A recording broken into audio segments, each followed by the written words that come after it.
আসসালামু আলাইকুম অষ্টম শ্রেণীর বন্ধুরা, আজকে তোমাদের বিজ্ঞান বইয়ের দ্বিতীয় অধ্যায় জীবের বৃদ্ধি ও বংশগতি অধ্যায়টা আমরা পড়ব। তো দেখো, এই অধ্যায় শুরুতে কি বলা আছে, প্রতিটি জীবের দেহ কোষ দিয়ে গঠিত। কি দিয়ে? কোষ দিয়ে। তো তোমাদের মাঝে মাঝে পরীক্ষায় কোষের ডেফিনেশন আসে, তো তোমরা বই থেকে কোষের ডেফিনেশনটা মুখস্থ করে রাখবা। এককোষী জীবগুলো কোষ বিভাজনের দ্বারা একটি থেকে দুইটি থেকে চারটি কোষে বিভক্ত হয় এবং এভাবে বংশবৃদ্ধি করে। বহুকোষী জীবের দেহকোষের সংখ্যা বৃদ্ধি হয়ে জীবদেহের সামগ্রিক বৃদ্ধি ঘটে। ডিম্বাণু নিষিক্ত হওয়ার পর বহুকোষী জীবের জীবন শুরু হয় একটি মাত্র কোষ থেকে। নিষিক্ত ডিম্বাণু অর্থাৎ এককোষী জাইগোট ক্রমাগত বিভাজিত হয়ে সৃষ্টি করে লক্ষ লক্ষ কোষ দিয়ে গঠিত বিশাল দেহ। তো এখানে কিছু কোষের সেলের ছবি দেওয়া আছে। তো এর শেষে আমরা কি জানবো এটা পড়ে নিবা। পাঠ ১, কোষ বিভাজনের প্রকারভেদ। তো মানব জীবদেহে মোটমাট ৩ ধরনের কোষ বিভাজন দেখা যায়। অ্যামাইটোসিস, মাইটোসিস ও মিওসিস ৩ ধরনের কোষ বিভাজন দেখা যায়। তো অ্যামাইটোসিস এটা হয় আদিকোষী ও এককোষী জীবে। তো আমরা পড়ি অ্যামাইটোসিস এ ধরনের কোষ বিভাজন, এই যে এক্সাম্পলগুলো লাগবে, ব্যাকটেরিয়া, ইস্ট, ছত্রাক, অ্যামিবা ইত্যাদি আদিকোষী ও এককোষী জীবে হয়। এককোষী জীবগুলো অ্যামাইটোসিস প্রক্রিয়ায় বিভক্ত হয়ে বংশবৃদ্ধি করে। এ ধরনের কোষ বিভাজনে নিউক্লিয়াসটি ডাম্বেলের আকার ধারণ করে। কীরকম? ডাম্বেল। এই যে ডাম্বেলের আকারটা হচ্ছে এরকম এরকম আকার ধারণ করে এবং প্রায় মাঝ বরাবর সংকুচিত হয় এবং পরস্পর থেকে বিচ্ছিন্ন হয়ে দুইটি অপাত্য নিউক্লিয়াসে পরিণত হয়। তো এটা যখন সংকুচিত হয়, পরে এখান থেকে মাঝখান থেকে আস্তে আস্তে দুভাগে বিভক্ত হয়ে যায় এরকম, পরবর্তীতে এরকম হয়ে দুইটা আলাদা নিউক্লিয়াসে বিভক্ত হয়।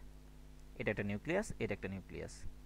তো এখানে চিত্রে দেখানো আছে, এই যে প্রথমে ডাম্বেল আকৃতির হলো, পরবর্তীতে এই দুইটা আলাদা হয়ে নতুন দুইটা কোষ তৈরি করলো।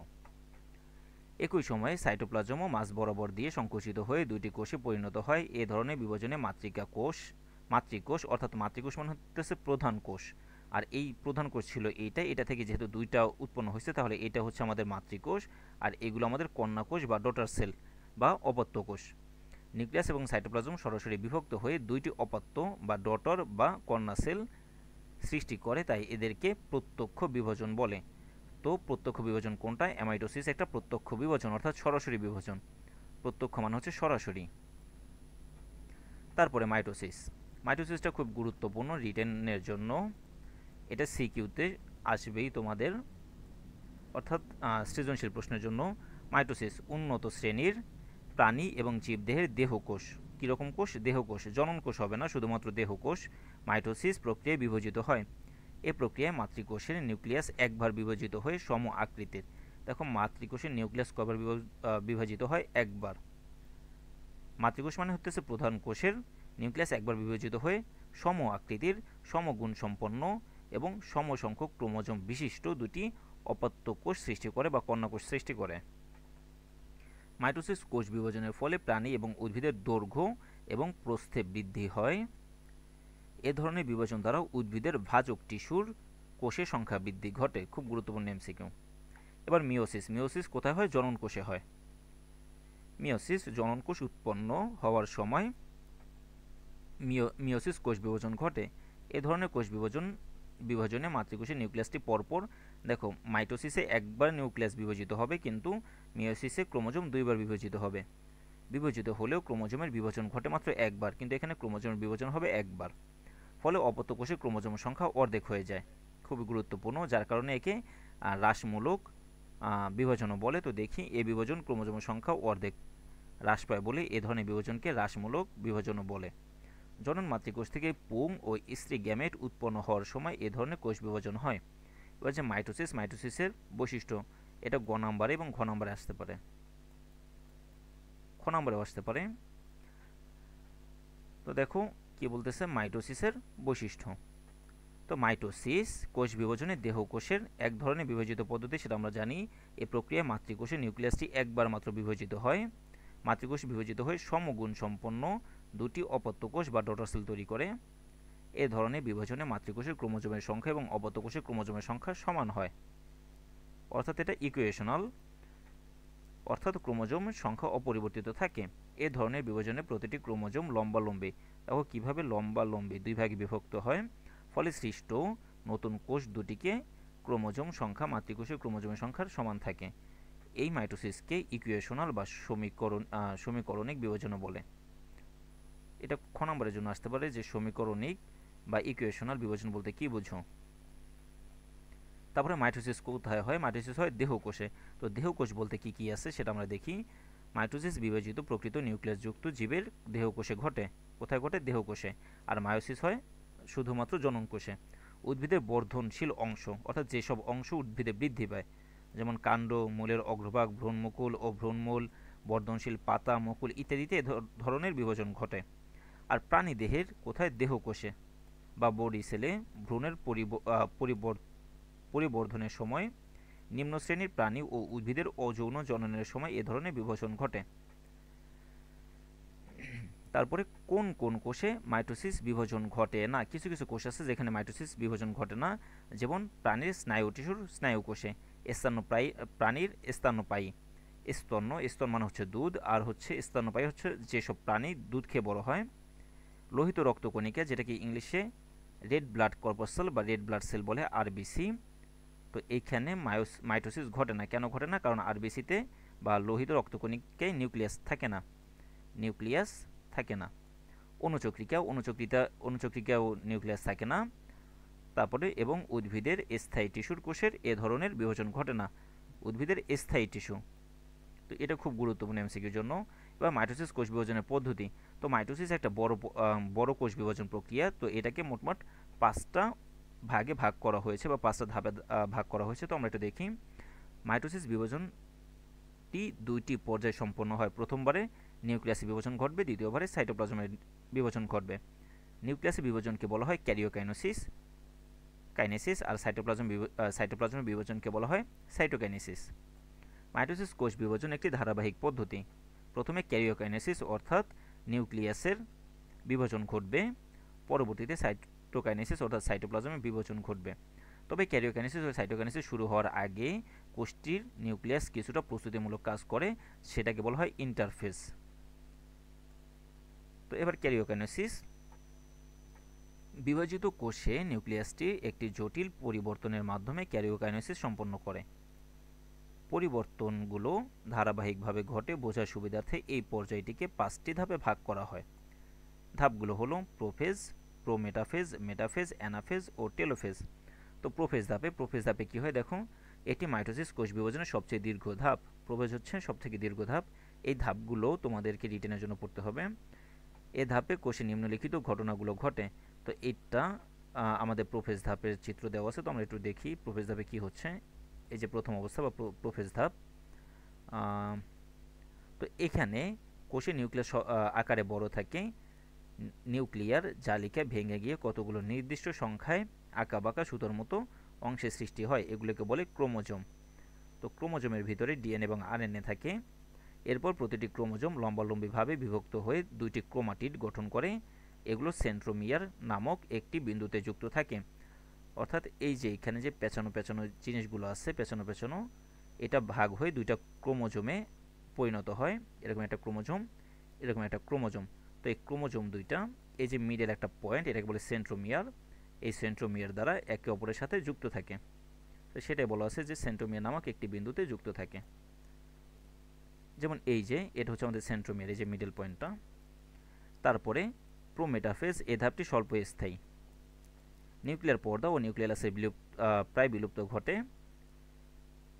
হচ্ছে নিউক্লিওলাস জিনিসটাকে একটু বলি। এই যে কোষের ভিতরে, সেলের ভিতরে যে নিউক্লিয়াস থাকে, নিউক্লিয়াসের ভিতরে যে ব্ল্যাক স্পট, এটার নাম হচ্ছে নিউক্লিওলাস।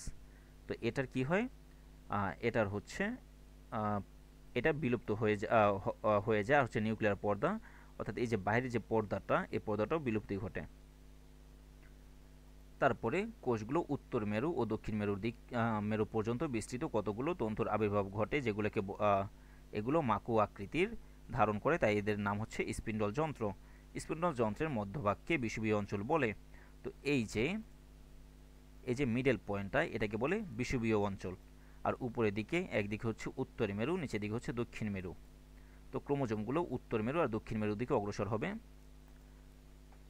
আর এই যে নতুন নতুন সৃষ্টি হচ্ছে, এগুলো হচ্ছে স্পিন্ডল যন্ত্র। প্রাণীকোষে সেন্ট্রিওল দুটির চারদিক থেকে বিচ্ছুরিত রশ্মির মতো অ্যাস্টার রে আবির্ভাব ঘটে এবং কোষের দুই বিপরীত মেরুতে পৌঁছালে স্পিন্ডল তন্তু গঠন করে। তন্তুগুলো পরস্পর যুক্ত হয়ে স্পিন্ডল যন্ত্র গঠন করে। স্পিন্ডল যন্ত্রের প্রতিটি তন্তুকে স্পিন্ডল তন্তু বলে। তাহলে স্পিন্ডল তন্তু জিনিসটা কি? স্পিন্ডল যন্ত্রের প্রতিটি তন্তুকে স্পিন্ডল তন্তু বলে। এদের থেকে যে তন্তুগুলো ক্রোমোজোমের সেন্ট্রোমিয়ারের সাথে যুক্ত হয় তাদেরকে বলা হয় ট্রাকশন ফাইবার বা আকর্ষণ তন্তু। তারপরে মেটাফেজ। তো এই যে মেটাফেজ, আমাদের ক্রোমোজোমগুলো কোথায় হয়? ক্রোমোজোমগুলো একদম মিডল বরাবর এসে পড়েছে, দেখো এই যে মিডল বরাবর। তো এ ধাপে ক্রোমোজোমগুলো স্পিন্ডল যন্ত্রের বিষুবীয় অঞ্চলে আসে এবং এই যে এটাকে বলে বিষুবীয় অঞ্চল, এই মিডল অঞ্চলটাকে বলে বিষুবীয় অঞ্চল। সেন্ট্রোমিয়ারের সাথে তন্তু দিয়ে আটকে থাকে। এ ধাপে ক্রোমোজোমগুলো সবচেয়ে খাটো এবং মোটা দেখায়। তারপরে অ্যানাফেজ। প্রতিটি ক্রোমোজোমে সেন্ট্রোমিয়ার দুই ভাগে বিভক্ত হয়। তো আমাদের যে ক্রোমোজোমটা এরকম ছিল, তো এটা দুই ভাগে বিভক্ত হয়ে যায়। এখানে যে মাঝখানে আমাদের সেন্ট্রোমিয়ারটা ছিল, তো এটা দুই ভাগে বিভক্ত হয়ে যায়।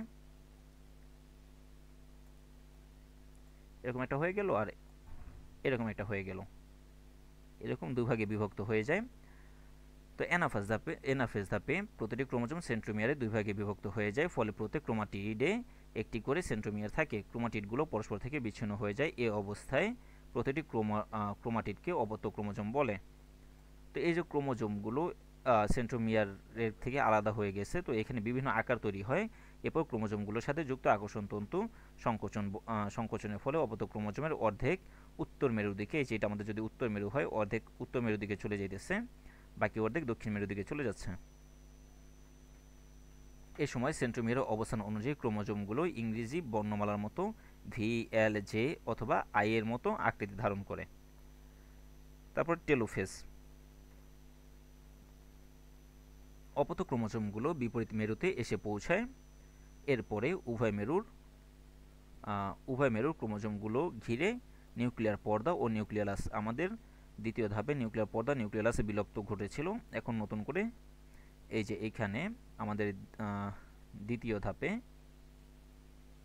কোথায়,